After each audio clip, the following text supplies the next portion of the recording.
আসসালামু আলাইকুম। এইচএসসি 2025 সালের পরীক্ষার্থীরা, তোমরা আজকে বাংলা প্রথম পরীক্ষাটা দিয়ে আসছো। এখন দেখো বর্তমানে তোমাদের যারা হচ্ছে বাংলা প্রথম পরীক্ষায় আজকে হচ্ছে এমসিকিউ শর্ট পেয়েছো, মানে এমসিকিউ তোমাদের কম হয়েছে, তারা কি পাস করবে নাকি সরাসরি আমি প্রমাণ সহকারে তোমাদের জানিয়ে দিতেছি।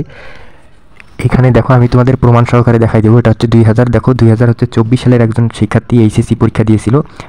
সে হচ্ছে বাংলা আর হচ্ছে অন্যান্য সাবজেক্টে এমসিকিউ 7টা 8টা 9টা পেয়েছিল। দেখো মার্কশিট আমি তোমাদেরকে দেখাই দিলাম। এই দেখো গ্রুপ সাবজেক্টে এ হচ্ছে এমসিকিউ হচ্ছে 3 নাম্বার শর্ট পেয়েছিল। দেখো এখানে তাকে পাস করে দেওয়া হয়েছে। তাই তোমরা যারা এমসিকিউ নিয়ে আজকে টেনশনে আছো, টেনশনের কোনো কারণ নাই, কারণ বাংলা এমসিকিউতে তোমরা পাস করবে।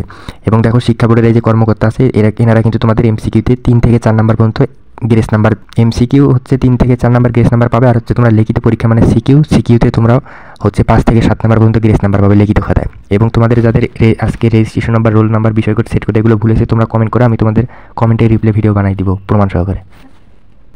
তোমাদের দেখো এই যে ওএমআর শিটে আজকে যারা ভুল করেছো, রোল নাম্বার, রেজিস্ট্রেশন নাম্বার, বিষয় কোড, সেট কোড এগুলোতে আজকে যারা ভুল করেছো, সেক্ষেত্রে কি তোমাদের রেজাল্ট আসবে নাকি ওটা আমি জানাই দিব প্রমাণ সহকারে।